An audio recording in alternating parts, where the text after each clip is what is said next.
Hey there, I am Shaun Ludlow, or Ludlow Drum Tuition.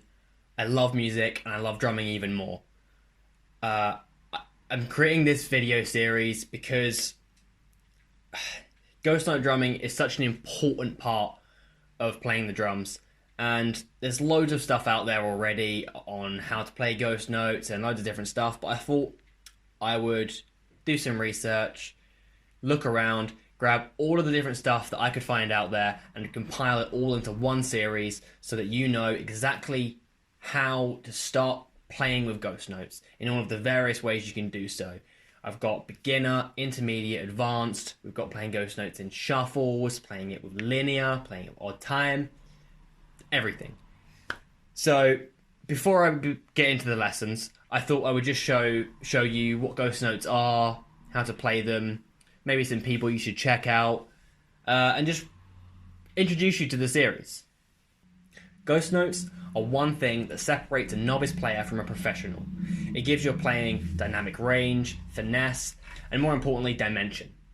For each of the episodes in this series, there'll be a corresponding PDF which has all of the notation you will need on it to follow along. And make sure you download it and keep hold of it so you can practice along during the lesson and after. Also, if you want more videos like these, please give me a shout in the comments, give me an email at ludlowdrumtuition@gmail.com, or, just talk to me on any of my social medias, which will be linked below in the description. I'm also taking bookings right now for one-on-one lessons, so if you want to get involved in that, please email me again at the email I mentioned before, or again, use the links in the description. So before you get into playing ghost notes, I recommend you really going out there and getting inspired and listening to some notable ghost note players. Some notable ghost note players that you should check out are James Brown's drummers, John Jabbo Starks and Clyde Stubblefield. Also Chad Smith from the Red Hot Chili Peppers, Brad Wilk from Rage Against the Machine, Steve Gadd. The list really goes on. Definitely go check them out before you watch the rest of this series, though, because it will really inspire you and give you an idea of how it sounds.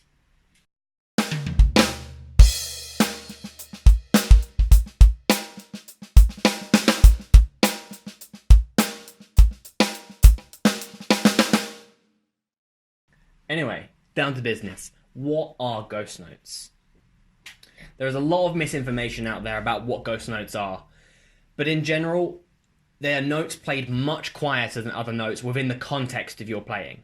That doesn't mean just really quiet dynamics, it means they are quiet in comparison to the volume of other things that you are playing. They are often described as felt and not heard, hence the term ghost notes. They can be played on any surface, whether it be toms, cymbals, the snare drum, the kick, but they are most usually heard on the snare drum. Ghost notes are used in all styles of playing, from rock, metal, jazz, reggae, the list goes on, but are most noticeably used in funk playing. So when would you use a ghost note? Literally whenever you want. You can use it within grooves, fills, it doesn't matter. Whenever you want to change subtly the sound of what you're playing, the feel of it, add some ghost notes in there, mess around with it, and it will definitely do that. You will see just how much a ghost note changes the sound of your playing in the following videos. So go check them out.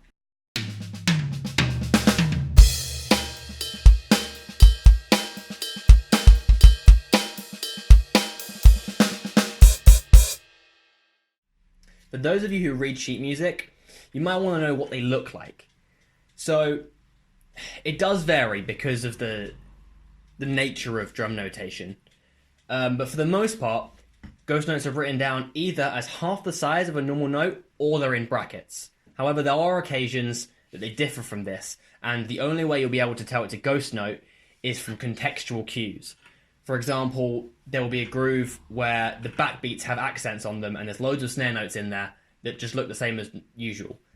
That will normally mean that those notes are ghost notes. So as I mentioned earlier, dynamics are important, but ghost note playing is the ability to be able to play quiet and soft and loud at the same time.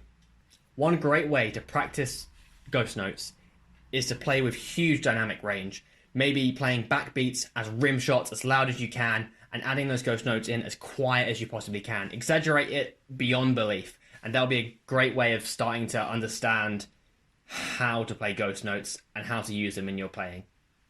It is very common for a beginner player to play ghost notes way too loud, so you got to really focus on keeping those ghost notes nice and quiet in context to the rest of what you're playing. To get your ghost notes sound so much quieter than the rest of what you're playing is normally just a matter of stick height. You want to keep, for ghost notes, the stick height to be around 1.5 inches from the head, whereas for louder notes, maybe around 4 inches or more. Here's a quick demonstration of what I mean by that.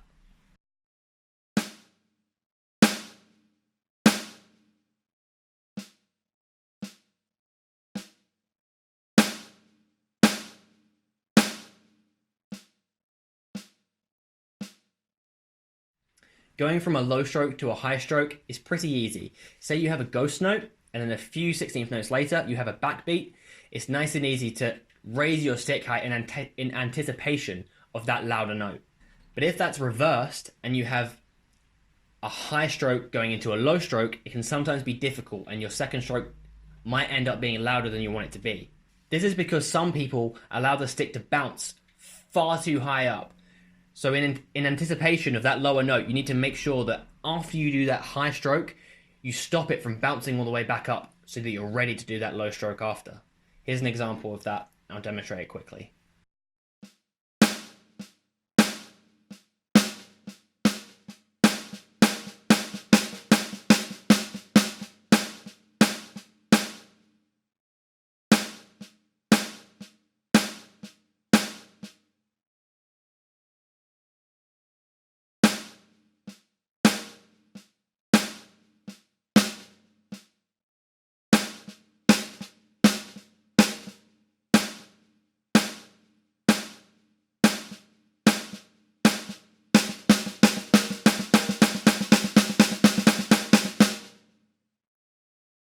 There are loads of techniques for stick control and for making your ghost notes sound good, but I'm not going to go too much into technique here. Just make sure for all of the following lessons that you make those ghost notes as quiet as you can so you feel them more than you hear them.